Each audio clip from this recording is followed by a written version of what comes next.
नमस्कार दोस्तों, स्वागत है आपसी को online data first study channel पर। फिर से दोस्तों आप सभी के बीच आज लेटेस्ट अपडेट के साथ में बात करेंगे 69,000 को लेकर, 69,000 शिक्षक भर्ती को लेकर। जैसा कि दोस्तों आप सभी को बताएं, बड़ी अपडेट दोस्तों यहाँ पे आपको देखने के लिए मिल चुकी है। वहीं दोस्तों सुप्रीम कोर्ट के अंदर अगर बात करें कट ऑफ 60% और 37,000 सीटों को लेकर दोस्तों क्या हुआ, इस पर हम बात करते हैं। साथ में सुप्रीम कोर्ट के रुख को लेकर भी इस वीडियो में हम बात करेंगे, उन बिंदुओं को लेकर डिस्कस करेंगे कि किस किस बिंदुओं पर बहस हमें देखने की मिली है, कौन कौन से बिंदु दोस्तों सरकार की तरफ से, अगर बात करें शिक्षाविद वकीलों की तरफ से रखे गए। हर एक बिंदु को दोस्तों यहाँ पे हम क्लियर करने वाले हैं। साथ में अगर बात करें किस पक्ष में फैसला आएगा, इसको लेकर भी अभ्यर्थी काफ़ी ज़्यादा परेशान है। इन सभी मुद्दों को लेकर हम बात करेंगे, तो वीडियो को लाइक शेयर करना बिल्कुल ना भूलें और साथ में चैनल को सब्सक्राइब कर लें, बेल आइकन को दबा लें, जिससे कि आप सभी को लेटेस्ट वीडियो नोटिफिकेशन मिलते रहें। सबसे पहले दोस्तों आप सभी को बताना चाहूँगा, मैंने सुबह की वीडियो के अंदर भी कहा था कि अभ्यर्थी रोज़ इस चीज़ को लेकर परेशान हुआ करते थे कि भर्ती कब होगी, काउंसलिंग कब होगी, ज्वाइनिंग कब होगी। काउंसलिंग अगर बात करें, साथ में ये भी देखने को मिलता था कि कोर्ट कब तक खत्म होगा, तारीख पे तारीख कब खत्म होगी। तो फिलहाल सब कुछ समाप्त हो गया है, तारीख पे तारीख समाप्त हो गई है। लेकिन अब आपको इंतजार करना है कि आने वाले समय के अंदर ऑर्डर कब सुनाया जाएगा। लेकिन दूसरी तरफ जैसा कि आप सभी को पता है, जैसे ही यहाँ से फैसला आएगा, फैसला आने के बाद में आप सभी को पता चल जाएगा, उसके बाद में आपकी जो भर्ती है वो शुरू हो जाएगी। तो मतलब दोस्तों अंतिम कोर्ट है, अंतिम फैसला मान के चलिए। इसके बाद 69,000 भर्ती दोस्तों जो है आपको ज्वाइनिंग मिल जाएगी। अब सबसे बड़ा यहाँ सवाल ये देखने को मिलता है कि फैसला किसके पक्ष में आएगा, कौन कौन से ऐसे पॉइंट हैं। तो सबसे पहले दोस्तों मैं आपको बताना चाहूँगा कि अभी तक जितनी बार मैंने आप सभी को कहा था कि जल्द आपको न्यायालय से खुशखबरी मिल सकती है, लगभग 2 सुनवाइयों को लेकर उम्मीदें बनाई गई थी मेरी तरफ से। पहली सुनवाई के अंदर ऐसा नहीं हुआ, लेकिन दूसरी सुनवाई में ऑर्डर रिजर्व हो गया। मैं आपको कह भी रहा था कि अंतिम सुनवाई के साथ में आपको यहाँ से सुनवाई का दोस्तों ऑर्डर भी रिजर्व कर लिया गया है। और भी तमाम मुद्दे लगे हुए, तो बीएड का मुद्दा लगा हुआ था। अगर बात करें भालांक के मुद्दे, तो अभी इन पर सुनवाइयाँ नहीं हुई हैं। तो इन मुद्दों पर दोस्तों बाद में जो मामले हैं वो सुने जाएंगे, लेकिन कट ऑफ का मुद्दा सबसे महत्वपूर्ण है, जिसकी वजह से भर्ती रुकी पड़ी है।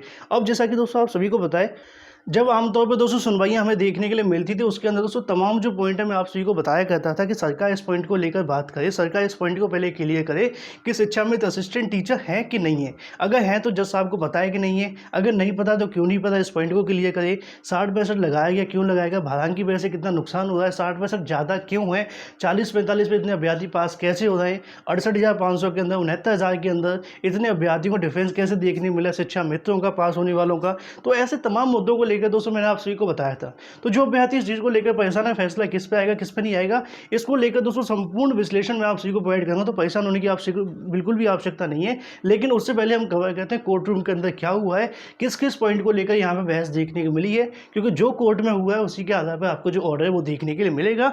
तो चलिए दोस्तों बढ़ते हैं आगे, और साथ में कोर्ट के रुख को लेकर भी आपको पता चलेगा कि जज साहब की तरफ से इस मुद्दे को लेकर बिल्कुल सीरियस रखा गया 69,000 को। अब ऐसे में रिटन सबमिशन दिया जाएगा, रिटन सबमिशन के बाद में आगे दोस्तों आपको ऑर्डर देखने को मिलेगा।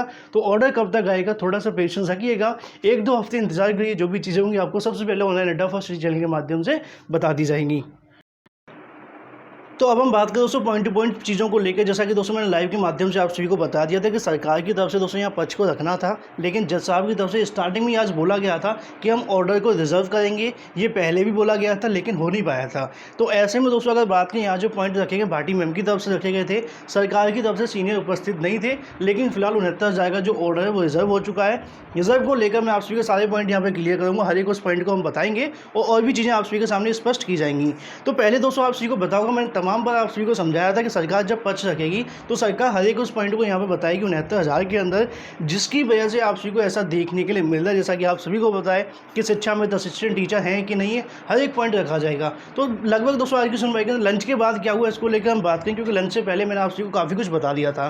तो शिक्षा मित्रों की तरफ से थोड़ी बहस हमें देखने मिली, जो कि निदेश गुप्ता सर की तरफ से हुई। उन्होंने बीएड को लेकर बहस की, बीएड के एकेडमिक के बारे में बहस की, और बीएड के साथ साथ उनको 23वें संशोधन को लेकर भी यहाँ पर हमें बहस देखने के लिए मिली। तो लगातार शिक्षा मित्रों की तरफ से बीएड मुद्दे पर हमें बहस देखने के लिए मिलती रही। दूसरी तरफ अगर बात करें, यहाँ पे उनकी तरफ से ये भी कहा गया कि जो बीएड को अलाउ किया गया है वो 6 महीने के ब्रिज कोर्स के बाद में अलाउ होगा।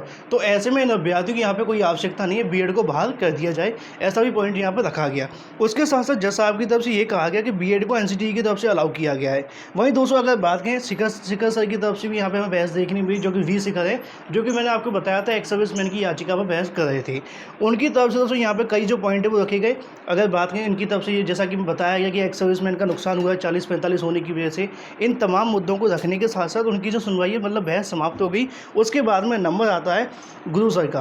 तो गुरु सर की तरफ से यहाँ जो बहस है वो देखने मिली। उनका कहना था कि पेपर का पैटर्न टफ है। ये मुद्दे मैंने आपको पहले बताए थे। मैंने आपको कहा था कि इन मुद्दों पर बहस होनी चाहिए, क्योंकि शिक्षा मित्र वकीलों का कहना है कि पेपर का जो पैटर्न है वो टफ है। लेकिन अगर यहाँ पेपर का पैटर्न टफ है तो शिक्षा मित्रों के पास होने की संख्या पहली भर्ती से ज़्यादा यहाँ पे क्यों देखने के लिए मिली? क्योंकि पेपर का पैटर्न तो यहाँ पर टफ था। जो पिछला पेपर था वो बिल्कुल सिंपल है उनके अकॉर्डिंग, तो ऐसे वहाँ पर शिक्षा मित्र कम क्यों पास हुए? इस मुद्दे को लेकर यहाँ पर बहस होनी चाहिए थी। दूसरा पॉइंट दोस्तों यहाँ पर मैंने आप सभी को बताया, उनका यहाँ पे कहना था कि खेल शुरू होने के बाद में खेल के जो नियम है वो नहीं बदले जा सकते। गुरु सर की तरफ से यहाँ पे जो बहस है वो रखी गई। मीनाक्षी अरोड़ा मैम की तरफ से भी दोस्तों यहाँ थोड़ी देर ली गई। उसके साथ में बीएड मुद्दे पर जो बहस है वो की गई। जज साहब की तरफ से यहाँ पे ये भी पूछा गया क्या आपने बीएड को पहले चैलेंज किया था? तो जवाब क्या था? वही रहेगा जो मैंने आपको पहले बता दिया था।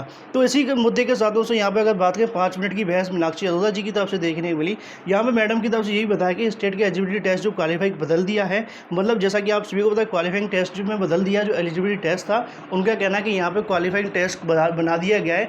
एलिजिबिलिटी टेस्ट को यहाँ पे एक तरीके से पहले स्टेज मान करके सेकंड स्टेज शिक्षक भर्ती को किया गया, जो कि नहीं होना चाहिए था। ऐसा दोस्तों जो 25 शिक्षा मित्र वकीलों की तरफ से रखा गया।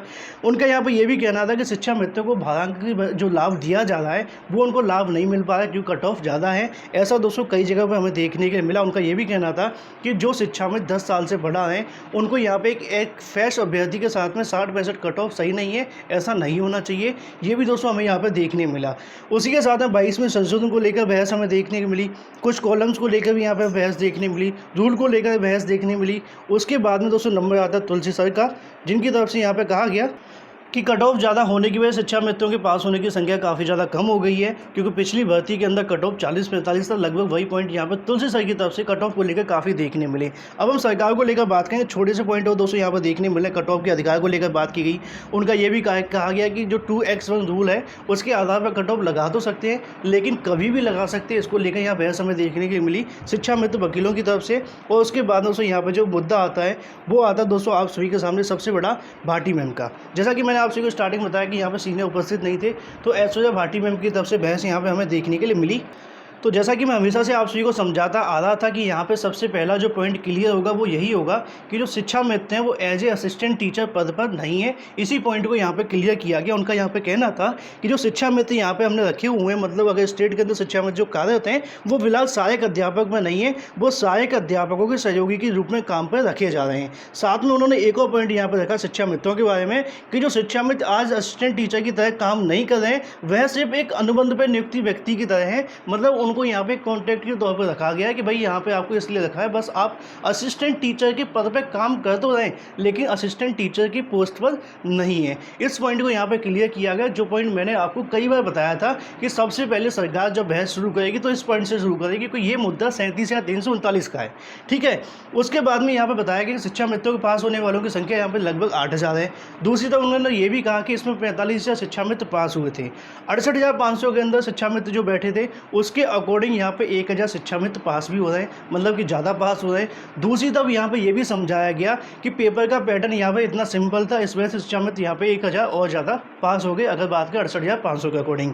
साथ में यहाँ पे ये भी बताया गया, मैं आपको बताना चाहूँगा, अगर हम 69,000 भर्ती के अंदर कट ऑफ 40-45 कर देते हैं तो ऐसे में 96% जो अभ्यर्थियों पास हो जाएंगे। मतलब अगर यहाँ पे जो देखा जाएगा परीक्षा कराने का कोई औचित्य नहीं रहेगा, क्योंकि 3,92,000 के समथिंग अभ्यर्थी यहाँ पे पास हो जाएंगे। इस वजह से 60% होना अति आवश्यक है। ठीक है। साथ में दोस्तों जज साहब की तरफ से बीएड पर सबमिशन की मांग की गई सरकार की तरफ से, और इस मुद्दे को लेकर दोस्तों यहाँ जो बहस है वो भी देखने मिली। साथ में शिक्षा मित्रों की स्टेट को प्रदान की जा रही छूटों के बारे में बताया गया कि शिक्षा मित्रों को भारांक दिया जा रहा है, साथ में एज के अंदर रिलैक्सेशन भी दिया है, जो कि आनंद कुमार यादव के ऑर्डर के अकॉर्डिंग देखने के लिए मिला था।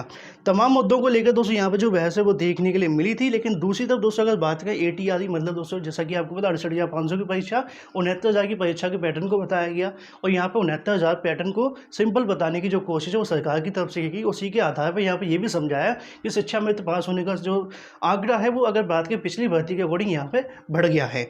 दूसरी तरफ दोस्तों यहाँ पे एक और चीज़ यहाँ पर देखने को मिली, जो कि ये थी कि अगर TET की बात करें, TET के अंदर 55-60 हमें देखने के लिए मिलता है, जो कि सिर्फ क्वालिफाइंग होता है, उससे आपको नौकरी नहीं मिलती है।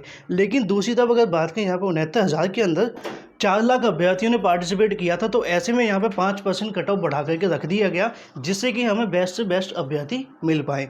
उसके बाद में दोस्तों रूल 2X को लेकर यहाँ पे बताया गया कि सरकार के पास ये राइट है कि सरकार कभी भी पासिंग मार्क लगा सकती है। और साथ में 2007 का एक जजमेंट है, जो कि हम बात करें दोस्तों union of India versus Vinod Kumar का, मैंने आप सभी को बताया भी था, उसको लेकर बहस हुई। वहीं अगर बात करें JPSC ऑर्डर को लेकर भी बहस यहाँ पे की गई, जिसमें कट ऑफ बाद में लगाया गया था, मैंने आप सभी को बताया भी था। इसी के साथ में MCD ऑर्डर को पढ़ के सुनाया गया, जिसके बारे में दोस्तों मैंने आपको पहले बता दिया था। ठीक है, उसी के बाद में कट ऑफ बाद में लगाए गए सभी ऑर्डर को न्यायालय के सम्मुख रख के अपनी जो बहस है वो दोस्तों भाटी विम की तरफ से समाप्त कर दी गई। उसके बाद में दोस्तों बताना चाहूँगा, यहाँ पे जो भाटी विम का सबमिशन तो समाप्त हो गया था, लेकिन एंड में जो आए थे वो आए थे दोस्तों राघवेंद्र सर, उनकी तरफ से भी यहाँ पे कुछ पॉइंट रखे गए।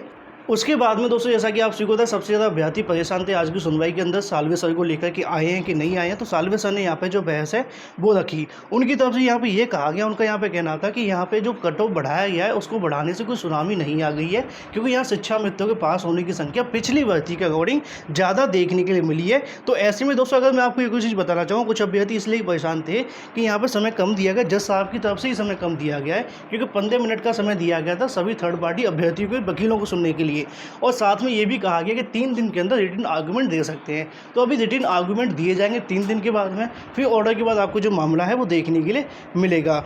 उसी के साथ दोस्तों यहाँ पे आपसी को उनकी तरफ से ये कहा गया कि यहाँ पे शिक्षा मित्रों की जो संख्या वो ज़्यादा हुई सफल होने की, तो ऐसे में अधिक कट ऑफ नहीं लगाया गया और कट ऑफ बढ़ाने से कोई सुनामी नहीं आई है। स्टेट की तरफ से जो कट ऑफ लगाया गया बिल्कुल सही है, ऐसा यहाँ पे सालवे सर की तरफ से कहा गया। RT एक्ट को लेकर यहाँ बहस हमें देखने के लिए मिली। ठीक है, साथ में उनकी तरफ से यहाँ पे ये भी कहा गया कि अगर समाज को हमें बदलाव लाना है तो ऐसे में हमारे पास जो कट ऑफ है योग्य अभ्यर्थी होने चाहिए, और योग्य अभ्यर्थी अगर हमें 60-65 रुपये मिल रहे हैं तो 40-45 क्यों होना चाहिए, इसको लेकर भी यहाँ पर जो बहस है वो देखने के लिए मिली। इसी के साथ दोस्तों जैसा कि मैं आप सभी को बताना चाहूँगा, वेंकट रमणी सर की तरफ से भी यहाँ पे बहस हमें देखने में, पल्लव सिसोदिया सर ने भी बहस की। उनका यहाँ पे कहना था कि बिना कट ऑफ के रूल को चैलेंज किए जाना, कट ऑफ के अगेंस्ट नहीं जाया जा सकता है। फिर उसके बाद में अगर बात करें विश्वनाथन सर की तरफ से यहाँ पे हमें बहस देखने के लिए मिल रही थी, जो कि यहाँ पे उनका कहना था कि शॉर्ट, अगर बात करें शॉर्ट बुलेट ट्रेन की पॉइंट्स के आधार पर उनका यहाँ पर बिल्कुल समझाया गया कि भाई जब हमारे पास में हाई मेरिटोरियस अभ्यर्थी हैं तो हम कम मेरिटोरियस अभ्यर्थी को यहाँ पर क्यों लें, उसका फ़ायदा क्या है। साथ में यहाँ पर दोस्तों दिनेश सर की तरफ से यहाँ पर कोर्ट के सामने जो पॉइंट है वो रखा गया, अमेंडमेंट करके समस्त दोस्तों जो संशोधन है उनके बारे में बहस है वो की गई। यहाँ पे आनंद कुमार यादव को लेकर बताया कि जो क्वालिफाइड नहीं थे उनको सरकार की तरफ से यहाँ भारांक दे करके और साथ में एज के अंदर छूट दे करके भर्ती के अंदर मौका दिया गया। उनका यहाँ पे यही बताया गया, कुलभूषण मिश्रा के विवरण के बारे में बताया कि न्यायालय के सामने विश्वनाथन सर ने स्पष्ट किया कि ATI पास करने के बाद ही भारांक मिलेगा, उससे पहले कट ऑफ घटाया नहीं जा सकता है कि भाई भारांक का लाभ देना है तो हम उसको कट ऑफ को घटा दें।